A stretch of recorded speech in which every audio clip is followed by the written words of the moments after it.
Om Swastiastu. Umat sedharma dimanapun berada, pada hari ini kita merayakan yang namanya Hari Raya Kuningan. Di mana Hari Raya Kuningan ini adalah hari raya yang jatuhnya setiap 210 hari sekali atau 6 bulan sekali.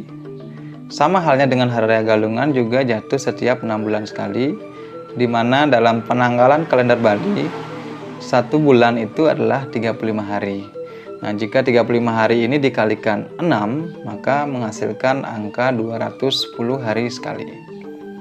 Nah, jadi setiap 210 hari sekali atau 6 bulan sekali kita merayakan Hari Raya Kuningan. Hari Raya Kuningan ini masih berkaitan dengan rangkaian daripada Hari Raya Galungan itu sendiri. Dimana jika Hari Raya Galungan itu identik dengan adanya penjor. Penjor ini sebagai makna atau simbol bahwa kita sudah melewati beberapa fase, ya, dari fase sejak kita mempersiapkan Hari Raya Galungan itu, Tumpak Wariga, kemudian ada penyekeban, penyajaan, penampahan, dan kita sampai pada Hari Raya Galungan sebagai simbol dari kemenangan Dharma melawan Adharma. Sehingga di Hari Raya Galungan itu kita menancapkan yang namanya penjor sebagai bukti bahwa kita sudah menang. Kita sudah berhasil menetralisir pengaruh-pengaruh buruk di kehidupan ini. Pengaruh Sang Kalatiga, pengaruh Sang Buto Dungulan, Sang Buto Galungan, dan Sang Buto Amangkurat. Nah, kemudian kita sampai hari ini pada Hari Raya Kuningan, yang dimana Hari Raya Kuningan ini identik dengan berbagai perlengkapan-perlengkapan upacara seperti tamyang, kemudian endongan, ter, dan lain sebagainya. Dimana semua sarana-sarana upacara tersebut tentunya memiliki makna, ya, untuk kehidupan kita. Dan melalui media kali ini, ya, saya ingin sampaikan bahwasanya agama Hindu itu memiliki berbagai macam simbol atau syarat dengan simbol-simbol yang harus kita gali maknanya, agar jangan sampai kita salah dalam mengartikan berbagai simbol dalam agama Hindu itu sendiri. Nah, berangkat dari hal itu, pada hari ini, di video kali ini, saya ingin membahas tentang makna filosofi Hari Raya Kuningan bagi kehidupan kita. Simak videonya hingga selesai agar kita dapat memahami isi dari video ini dengan baik.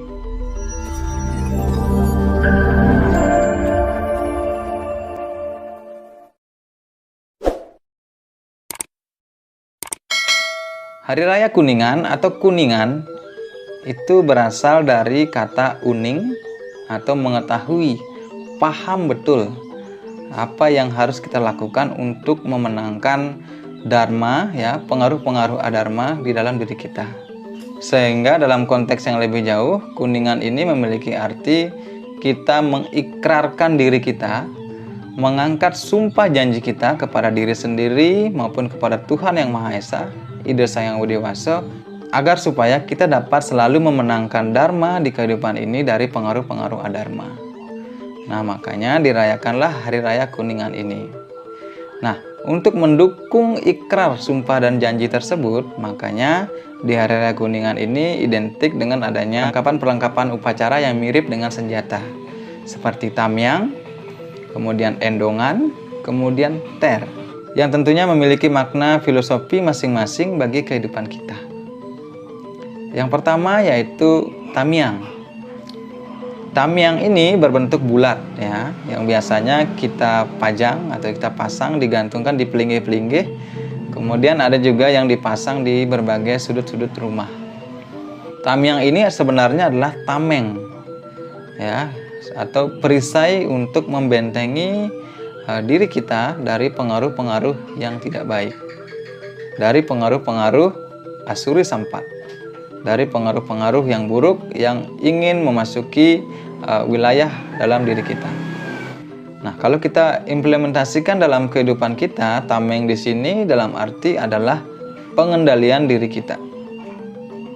Dengan adanya pengendalian diri, tentunya kita dapat membentengi diri kita, memperisai diri kita sendiri agar terhindar dari segala pengaruh-pengaruh yang tidak baik. Kemudian ada endongan.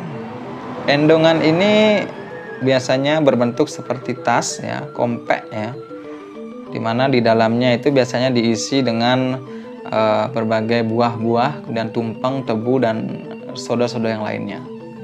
Nah, ini maknanya sebenarnya adalah perbekalan atau logistik ya, logistik kita dalam menghadapi, dalam mengarungi kehidupan ini, dalam menghadapi pertempuran kita melawan adharma.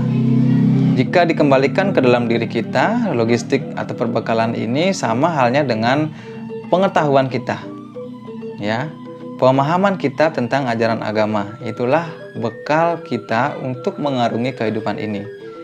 Nah, makanya seyogianya kita mengisi diri kita dengan hal-hal yang positif sehingga menambah pemahaman kita dalam mempelajari tentang agama itu. Tentunya tujuannya agar kita tidak salah kaprah memahami tentang agama itu sendiri. Kemudian yang ketiga adalah ter. Ter ini berbentuk seperti senjata. Nah, yang fungsinya adalah untuk memberikan atau mempersenjatai diri kita ya, untuk melawan, untuk bertempur selalu melawan adharma itu, melawan pengaruh-pengaruh dari Asuri Sampat. Nah, kalau kita kembalikan ke dalam diri kita, ter ini sebenarnya adalah pikiran kita. Pikiran yang selalu tenang adalah senjata yang paling baik dalam mengatasi atau menyelesaikan segala persoalan hidup. Nah, terkait tentang pikiran yang hening atau pikiran yang tenang sebagai senjata utama untuk menyelesaikan segala macam persoalan hidup, kita diingatkan pada sebuah cerita Mahabharata, yaitu di mana saat para Pandawa atau Yudhistira sedang diuji keteguhan hatinya oleh Dewa Dharma di Telaga Beracun, di mana ketika adik-adiknya telah terkapar meninggal dunia di telaga itu. Nah, Yudhistira diuji oleh Dewa Dharma dalam bentuk yaksa, diuji dengan berbagai pertanyaan tentang persoalan hidup, di mana jika Yudhistira berhasil menjawab atau memuaskan jawaban dari apa yang ditanyakan oleh Dewa Dharma tadi, maka Dewa Dharma akan berjanji menghidupkan salah satu dari keempat saudara mereka. Alhasil, Dewa Dharma pun senang dan merasa terpuaskan dengan jawaban Yudhistira. Dan Dewa Dharma pun menghidupkan bukan hanya satu saudara Yudhistira, tapi semua saudara Yudhistira yang 5 itu dihidupkan kembali. Nah, seperti itulah umat sedharma, pikiran yang tenang sebagai senjata yang paling ampuh dalam menyelesaikan segala persoalan kehidupan. Nah, kemudian umat sedharma, perayaan Hari Raya Kuningan ini tidak boleh atau sembahyangnya tidak boleh melewati daripada jam 12 siang atau Bajak Suryo, karena anggapannya dalam sastra-sastra Hindu dikatakan para dewa sudah kembali ke kahyangan itu setelah jam 12 siang. Maka waktu yang baik untuk sembahyang di Hari Raya Kuningan itu adalah pada waktu pagi sampai siang hari sebelum matahari condong ke arah barat. Nah, kemudian alasan yang logis yang dapat diterima oleh kita kenapa sampai kita sembahyang itu hanya sampai jam 12 siang, karena sebenarnya energi dari alam semesta itu sedang mengalami puncaknya dari pagi sampai jam 12 siang. Ya, energi dari Panca Mahabhuta, Apah, Bayu, Teja, Pertiwi, Akasa sedang mengalami energi yang tinggi, sehingga sangat baik di waktu ini kita melaksanakan persembahyangan. Nah, umat sedharma, itu dia sedikit makna filosofi tentang Hari Raya Kuningan. Semoga dapat bermanfaat bagi kita semua dan semoga kita dapat selalu memaknai berbagai macam simbol-simbol dalam agama kita dengan pemahaman-pemahaman yang benar. Demikian saya tutup dengan Parama Santi. Om Santi, Santi, Santi.